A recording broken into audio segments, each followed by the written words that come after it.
सुबह उठकर रोज की तरह मैंने माँ को फोन लगाया और कहा, माँ, पता है आजकल अचार पराठा खाने का बहुत मन करता है। माँ ने पूछा, कौन सा अचार?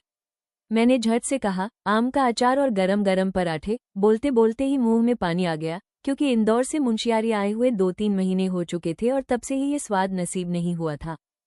माँ हंसकर बोली, अच्छा बना देती हूँ, पापा यहाँ से पार्सले करवा देंगे। और मैं खुशी में बस हाँ ठीक है, हाँ ठीक है दोहराने लगी। कुछ दिनों बाद पापा ने पोस्ट ऑफिस की डेस्क पर रखे पार्सल की फोटो भेजी, जिस पर पता लिखा था मुंशियारी। बस उसी दिन से अगले 4 दिन तक मेरी बातचीत का बस एक ही विषय रहता, कुछ ही दिनों में पार्सल आ जाएगा, फिर पराठे बनाएंगे, गरम गरम पराठों के साथ अचार खाएंगे। ये सोचकर ही मैं खुश हो जाती थी। 5वें दिन से कहना शुरू किया, अब तो 2 दिन में आ ही जाएगा। मन ही मन सोचने लगी कि कौन कौन से पराठे बनाऊंगी। 7वें दिन बेचैनी शुरू हो गई, अभी तक नहीं आया, कब आएगा? हर बार अपने पति से पूछती, देखो न, कोई मैसेज आया क्या पार्सल का?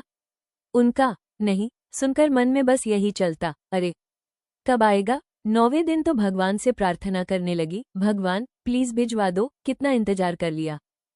और 11वें दिन शाम को पति ऑफिस से लौटते हुए सीढ़ियां चढ़ रहे थे, हाथ में 2 बड़े बड़े पार्सल लिए।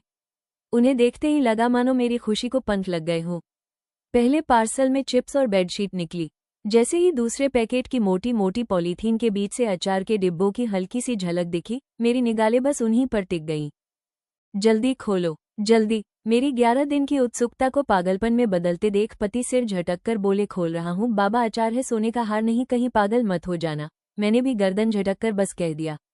धीरे धीरे जब टाइट पैकिंग खुल रही थी तो ऐसा लग रहा था जैसे किसी फिल्म में हीरो की एंट्री हो रही हो। पहले उसकी आंखें, फिर साइड पोज और फिर स्लो मोशन में पूरा हीरो सामने आता है, लोग चिल्लाते हैं। जैसे ही पूरा डिब्बा बाहर आया मैं भी लगभग वैसी ही चीख पड़ी। झट से उसे अंदर ले गई। इतने दिनों में पैकिंग से थोड़ा सा बाहर निकले अचार को उंगली से चखा, फिर डिब्बा पोंछा। आंखों से खुशी के आंसू निकल आए। फटाफट ताजे पराठे बनाए, सबकी थाली में सबसे पहले अचार को पूरे सम्मान के साथ परोसा, सब्जी का दर्जा दिया। फिर ताजे पराठों के साथ जब पहला निवाला मुंह में गया तो लगा जैसे जुबान इसी स्वाद के लिए तरस रही थी।